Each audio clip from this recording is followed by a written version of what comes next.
What's up, boss? You believe that? Hold on. Do you believe that?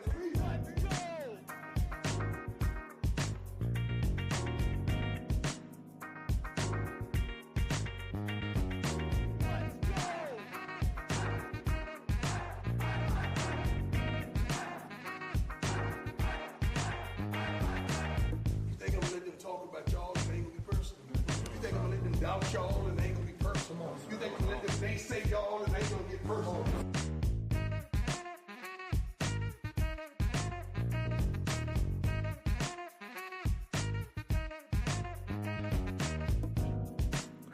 Thank God, Buff Nation, thank God. You know, I haven't been excited to do many videos. I've just been waiting for spring practice to start. My God, we're finally here.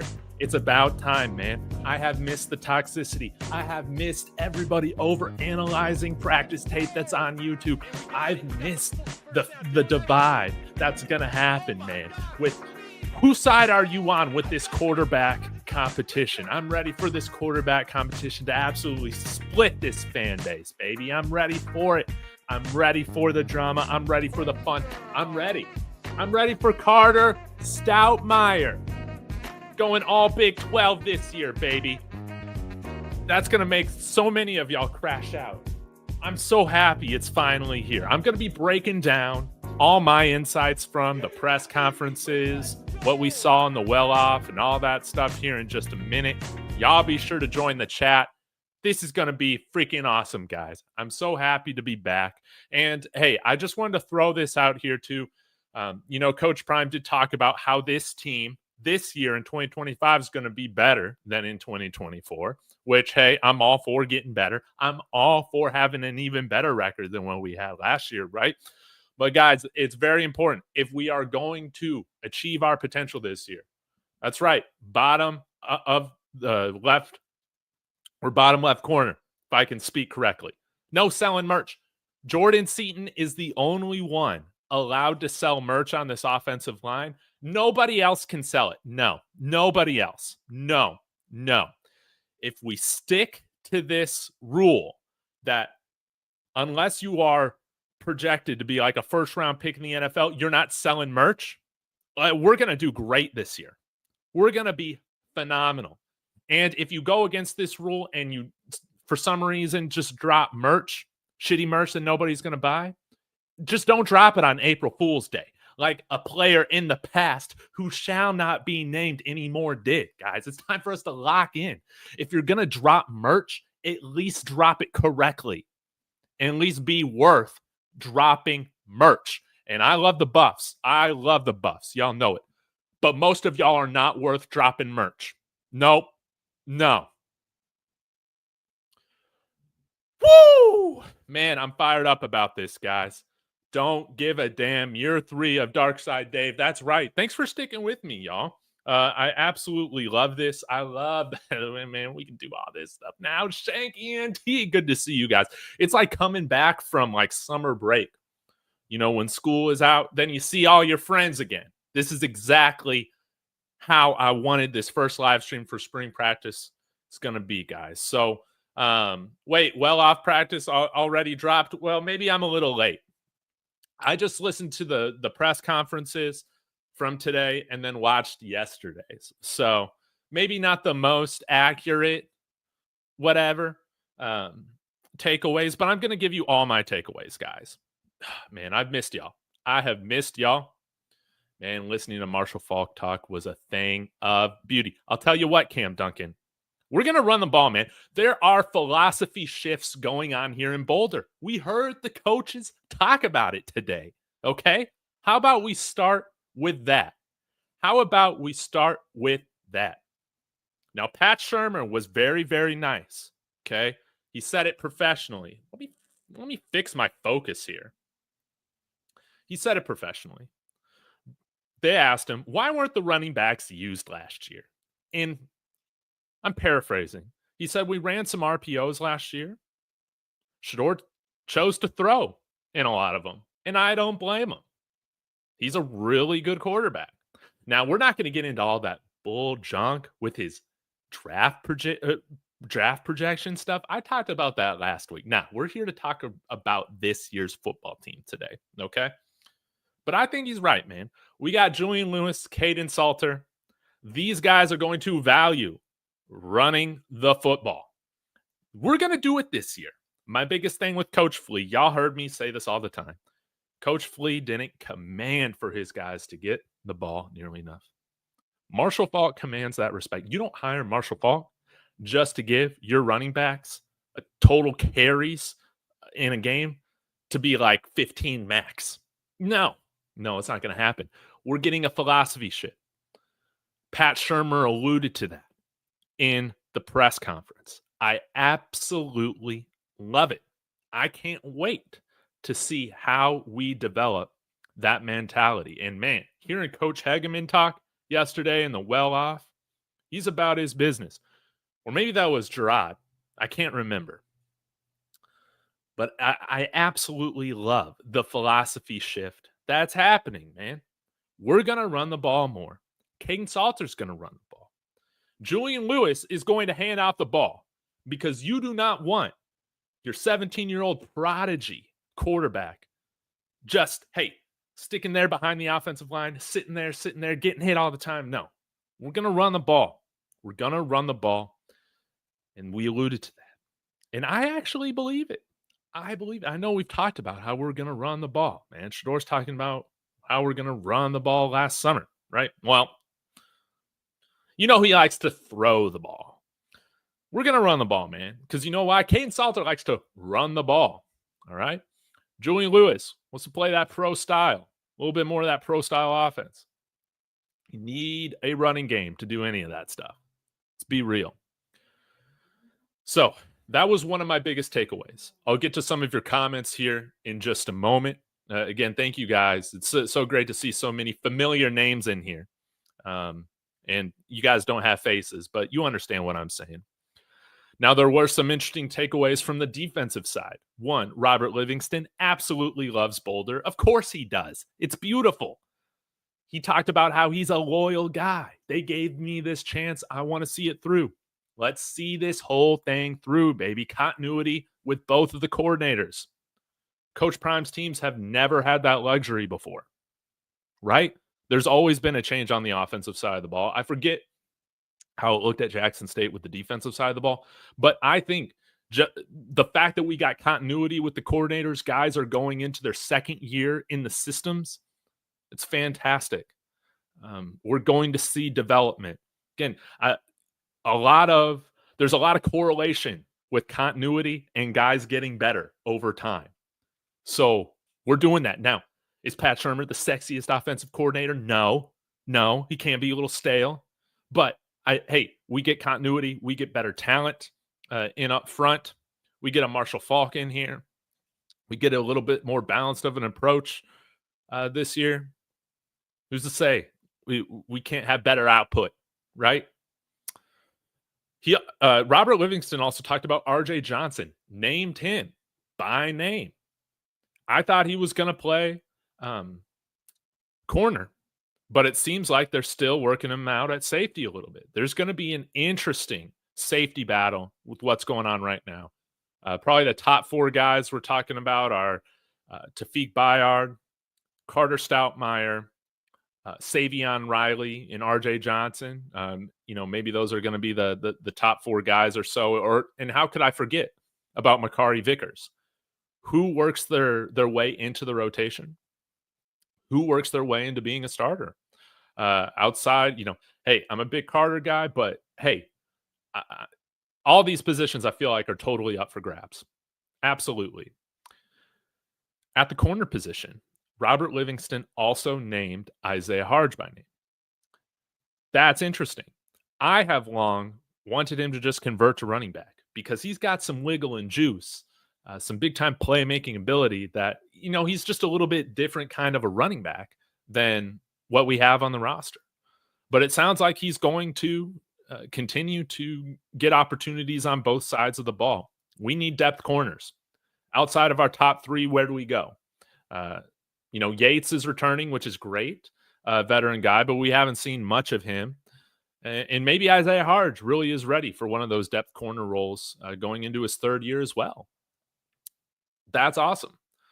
Now, there's a huge leadership void on this team, guys. Not only are we losing Travis and Shedeur, kind of the heartbeat of our team last year. I mean, we're losing guys like BJ Green. We lost Shark, Chidozie Nwankwo, like all of our starting receivers. Like all those guys were big leaders in the locker room.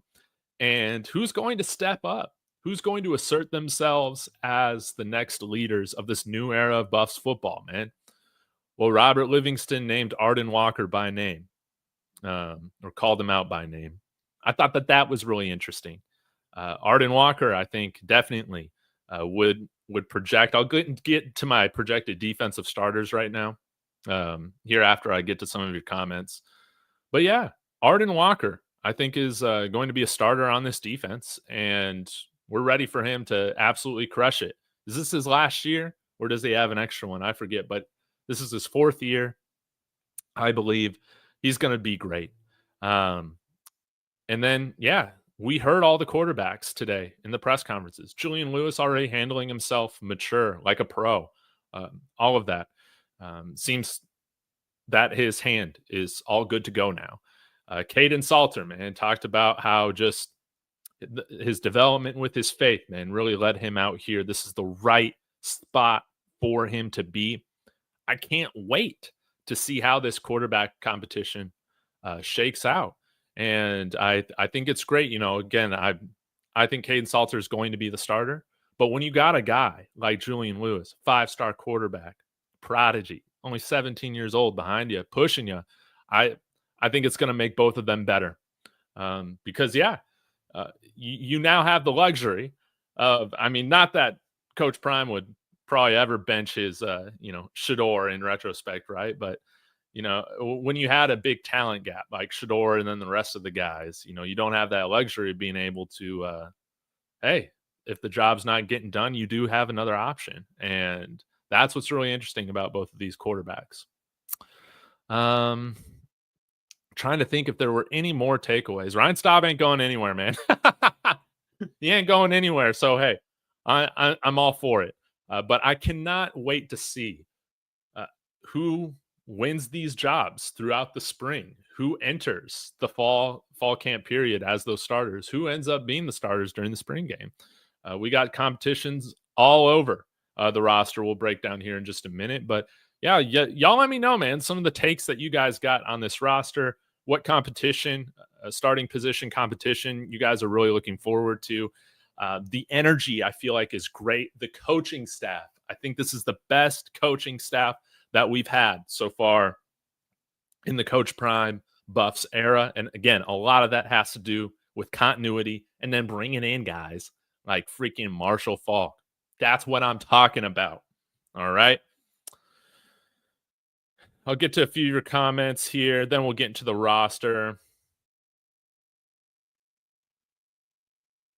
Let's see. Man, this O-line is still trash outside of Seton. Well, this is what I'll tell you, TK. Is that why? That's why we're not selling merch this year. No. We're not selling merch this year.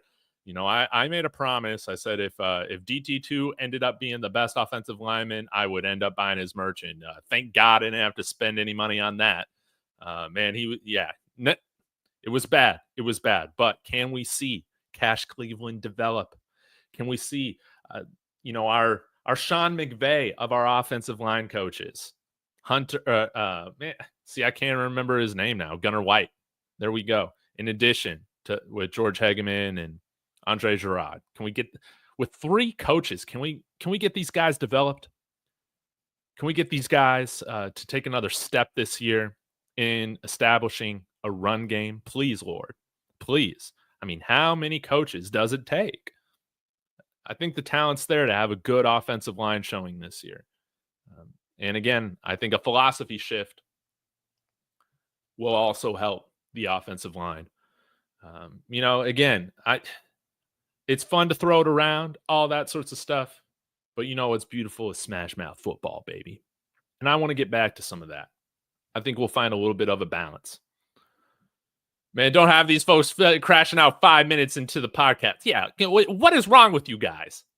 I'm not sold. That's okay. That's why we got videos coming every day. That's why we got the spring game. That's why we play the games in the regular season, right? To see if we're right or wrong.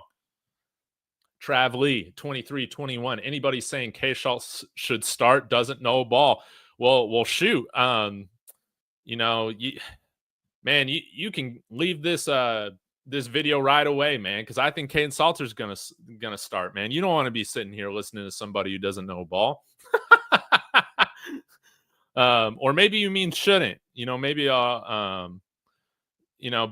I'm with Kaidon Salter, man. This guy's played 4 years of college football. He's ready for it, man. This is his moment. No doubt about it. Don't give a damn saying Phil Waldholt seems like he couldn't get through to his players, a little soft spoken. Now he would kind of get into the guys on the sideline, during game day a little bit, but I'm ready for these guys to get in all their faces. Even babyface Gunnar White, man. I want to see him in these guys' faces. We need some nasty. Again, that's why I wanted to bring Matt McChesney on staff, man. We need a little bit of crazy. We need a little bit of nasty. We saw a little bit out of that DT2 during the freaking winter workouts saying, oh, man, I'm here to take your job, man. He wants to talk all this smack. And then we just saw him soft as Charmin during the regular season, man, for the most part. So, we'll see how it all goes, but we need to be tougher. A pimp named Respect saying a good run scheme can make an average O-line look above average. Run. Thank you. That's what we're going to do. Which running back? Who's going to be our starting running back, man? I think Isaiah Gustive is going to be, he's the guy I'd give the edge to right now. But, man, can we see some Brandon Hood? Can we see another year of Isaiah Harge, but this time actually incorporated? Can we see that? Micah Welsh, guys, our little, Maurice Jones-Drew clone going into year 2 could be a lot of fun, man. Hey, share this out. Get the likes up. This video is sponsored by Guru Film Room. If you want the largest database of college film cut-ups and just raw game film, links in the description, baby. Join us. LD is saying a 10-2 season and a Big 12 championship loading. I love it. Since today's the first day of spring practice, we're undefeated till we ain't, baby. That is right. Right now, I got CU going 7-5. Hey, what? Well, that's okay, man. That's okay. It's the first day of spring practice, but we're undefeated till we ain't. We're undefeated till we ain't, and that would still put us in a bowl game to hopefully get us our first freaking bowl win since in 21 years. Come on. Wow. And what is this? Without being absolutely trolled by Mike the Cornhusker fan, day 1 of spring practice. Wow, here we go. I agree, Cam Duncan. Salter makes you way more dangerous. People are going to have a hard time running the ball. And I think that some people brought this up in the live stream, or not in the live stream earlier. It's that, man, we still got the spring portal period. We're still going to add talent, hopefully to the offensive line. But, man, Zy Chrysler, I'm pumped for that guy. Man, I really am pumped for Zy Chrysler. He's going to really help our interior. No doubt about it. Hey, Ladies C, what's going on? Hope you're doing well. Thank you so much. I appreciate all the support. It's good to be back. It's like the first day of school all over again. Man, I don't have any faith in Gunnar White. He seems like he's friends to these players more than a position coach. Man, holy shit. We're getting the hot takes out here already. But, man, I'm going to give Gunnar White the benefit of the doubt, man. When you go back and look at what we did with Phil Oldholt, keeping Gunnar White on staff, my theory is that this was the plan all along. Zy was a huge get. No doubt about it. Now, guys, I want to get into the depth chart. I never put out like my projected starters for the defense, but we'll go over everybody because I see that all the YouTube shows are doing that this week. So let's go through this and have some fun. Let me close the door here.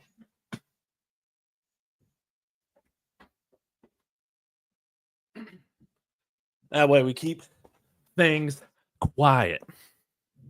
All right.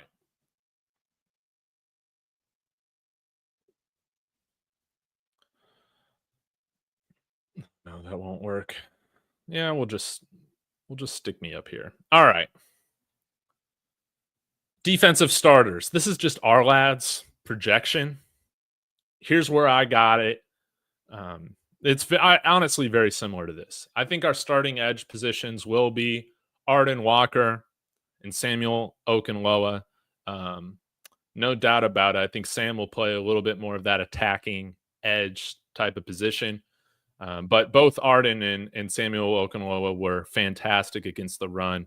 Um, and Taj McCoy, I think, is going to be a staple in this rotation as well. I could see, Taj.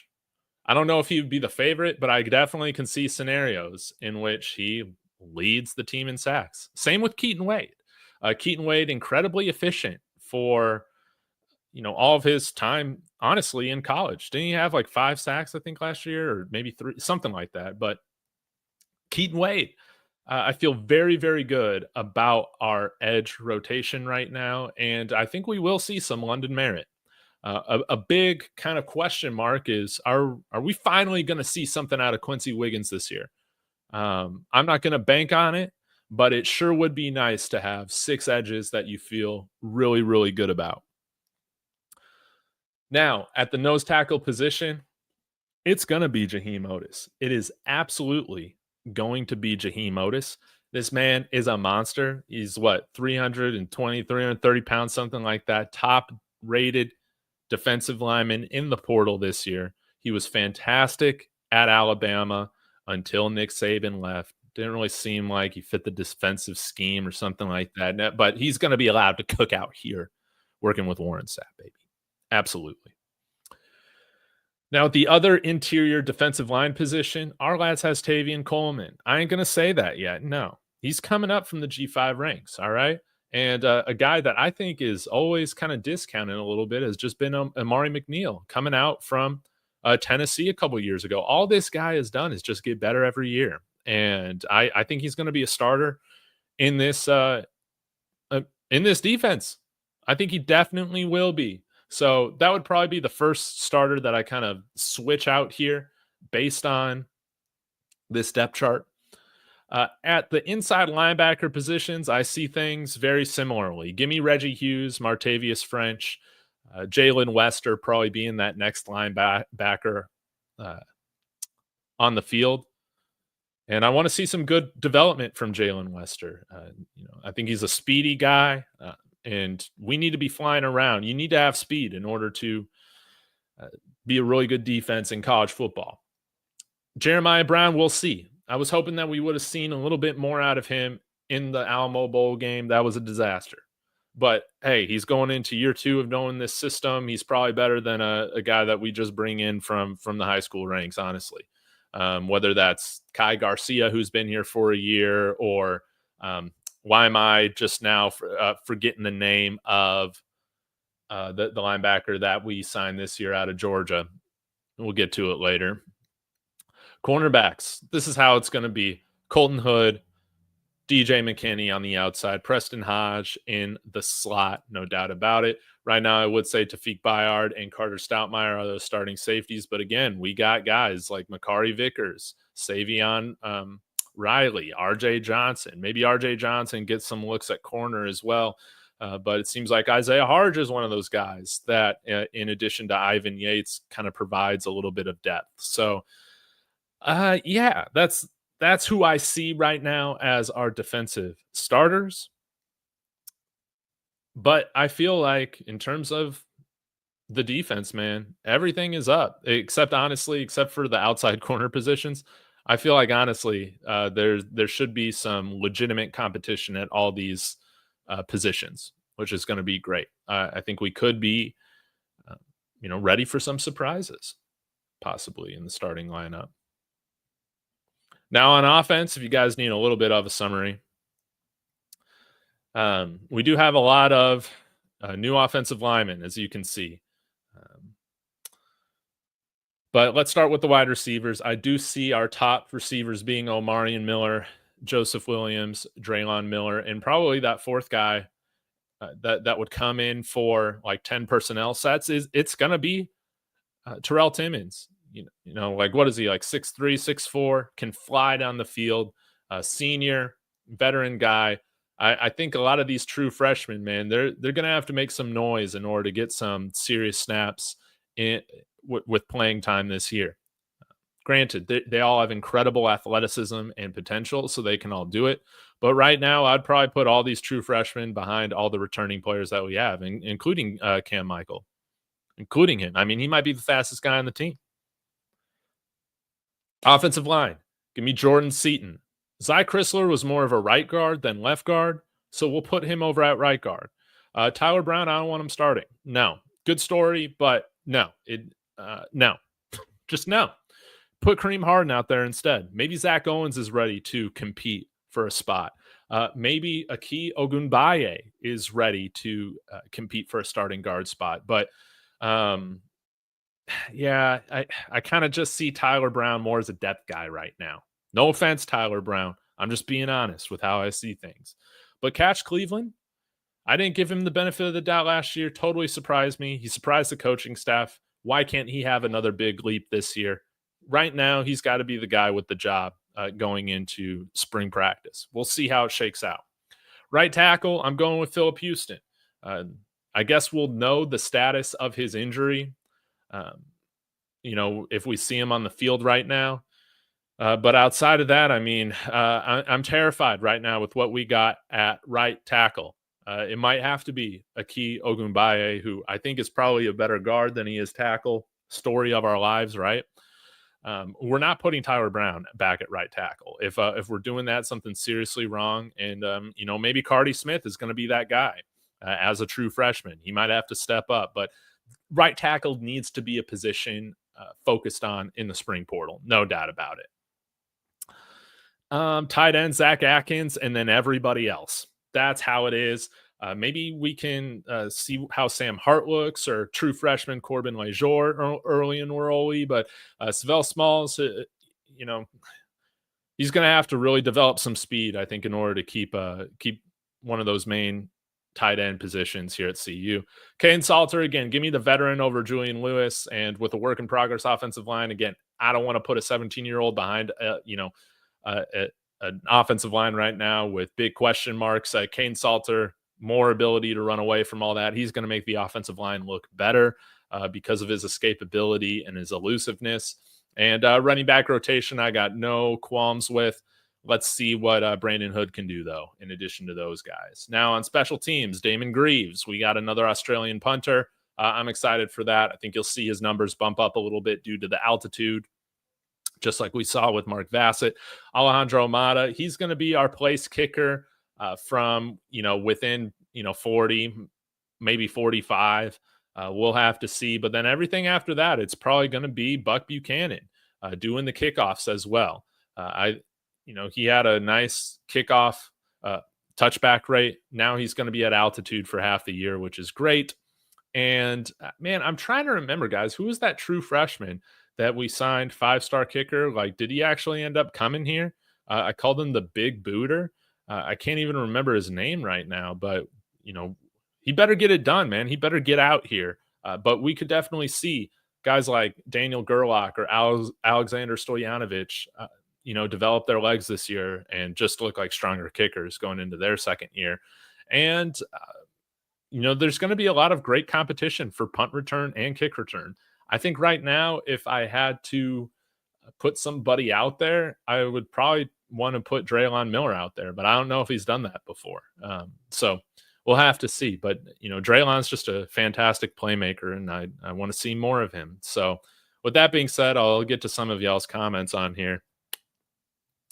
But, man, I can't wait to see, how all these competitions go. Yeah, exactly. For the Cornhusker fans in the chat, The reason why Juju doesn't need to start is look at what the Cornhuskers did to Dylan Raiola. I know, and now he's doing TikTok dances like Jackson Mahomes, like already with CTE going into his second year. Terrible. It's truly a tragedy. Man, everybody who has an opinion on Gunnar White knows nothing about it. Man, this is hilarious. I love it. Oh, man, here we go. Can't run the ball with a bad O-line. Go back and watch the beginning. What was the Houston injury? It was some sort of knee injury. I think it was rumored that it was an ACL, but I never heard any like real beat reporters come out and report on it. So I don't even know. I have no idea what the extent of his injury is. Yeah. Some of these depth charts, they just have like the 3 deep on here, so they're leaving some of the freshmen out. But like Alexander McPherson, Micah Hudson, maybe some of these guys can surprise on the defensive line. But we have like a lot of really good upperclassmen on the defensive line. You know, look at this: junior, senior, senior, senior, senior, senior, and like half those guys are redshirt seniors. So I think it's going to take a lot to see some of those freshmen on the field early. But one guy that isn't on this depth chart that I'm very curious to see where he ends up in the rotation is somebody like Brandon Davis-Swain. Will he still play any edge at all? Has he fully moved into, working in the interior? We're going to find out. But he was one of our biggest commits that we got a couple of years ago. And now this is the time in which you would expect him to at least work himself into a part-time role, just like Taj McCoy did this past year in his second year.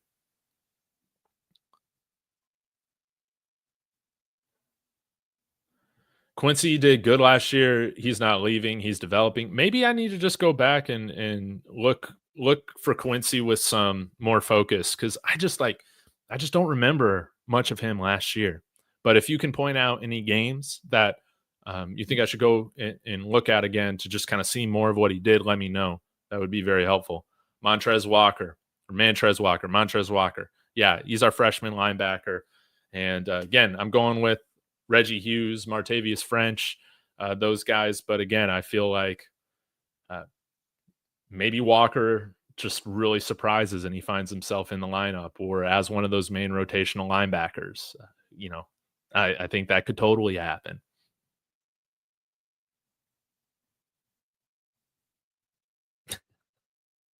That's kind of how I feel right now. Yeah.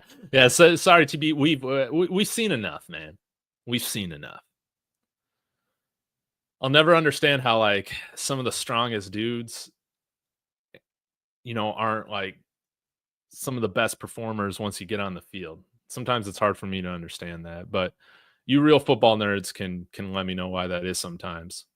TK is a big fan of Flapjack. Zach Owens, man. Transfer from Clemson. He's like 330, 340 pounds, right? I can't wait. I can't wait to see what he does, as well as Chauncey Gooden. I mean, you got to remember with Chauncey Gooden, he's got some really, really unique athleticism for the guard position.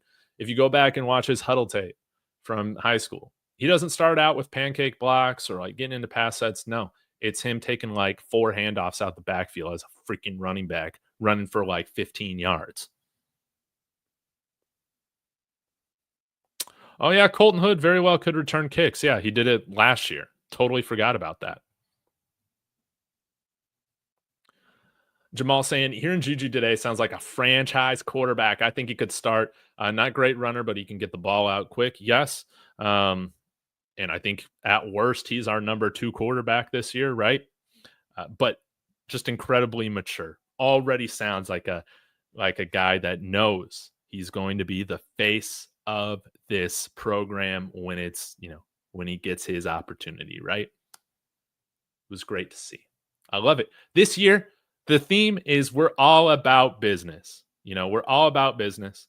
Now, think about where we were at, guys, from year 1 to now we're at year 3. Year 1, we were promoting our merch at halftime in the locker room. Okay. Year 2, We didn't do any of that, but we were still dropping merch on April Fool's Day. Okay. It's an improvement, but still super cringe. That's why the theme of this year is don't sell merch, man. Don't sell merch. The only one that should be selling merch is our starting quarterback and Jordan Seaton. That's it. I don't want to see anybody else sell merch. So if we can just be strictly about the business this year, I mean, who's to say we can't win our first bowl game in 21 years? Please, God.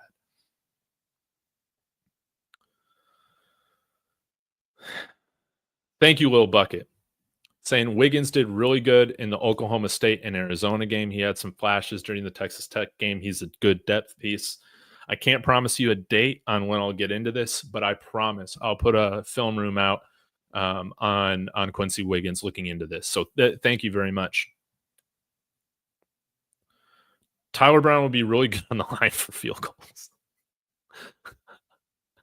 Yeah, how about Cam Michael as kick returner, Isaiah Harge or Gibson for punt returner? That could be a lot of fun too. What's great is that we got like probably 10 guys who can do it pretty well.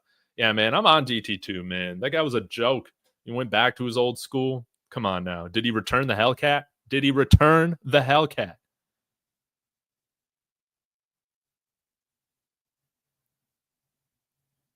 Oh, speaking of that, TK said it. Man got a Hellcat out of CU and free trips and dipped, man.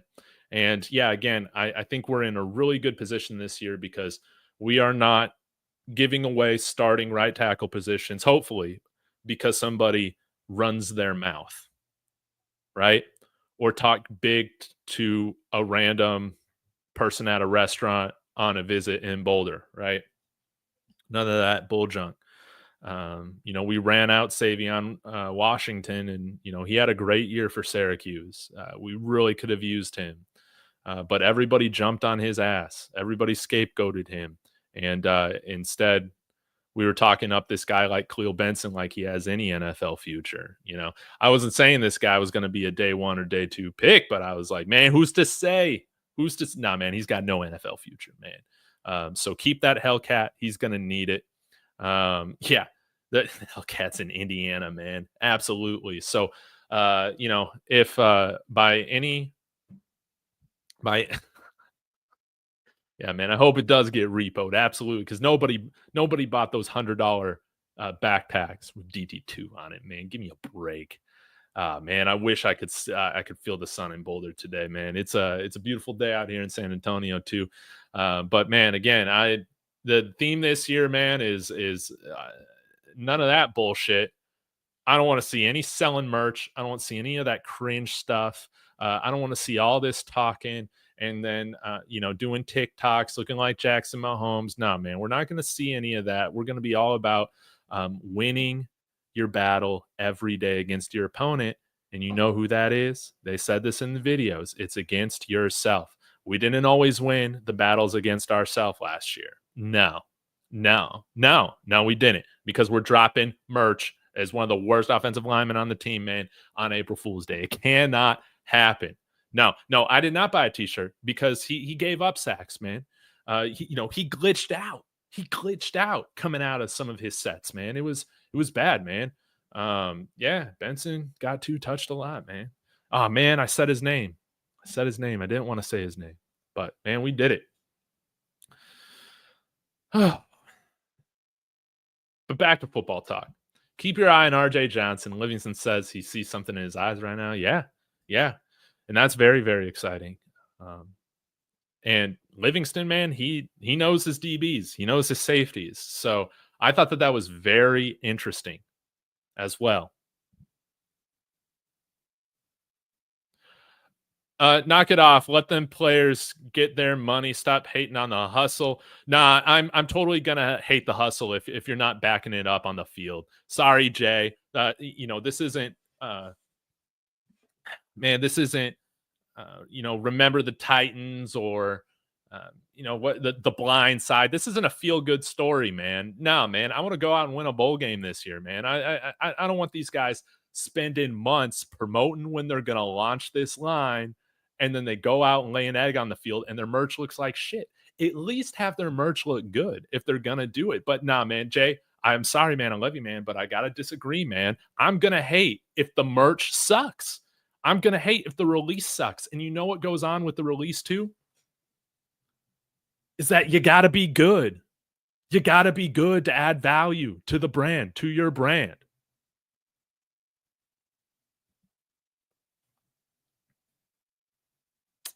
So I didn't know this. I love how Justin Mayers doesn't get the hate Benson. Both were cheeks.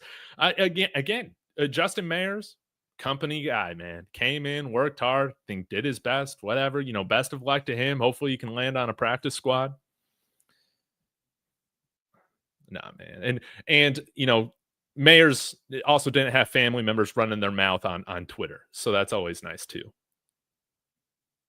You got to be good. You got to be good to sell merch. So maybe at the end of spring practice, after the spring game, guys, maybe I get on here and we'll break down who I feel like is worthy of selling merch that should be bought.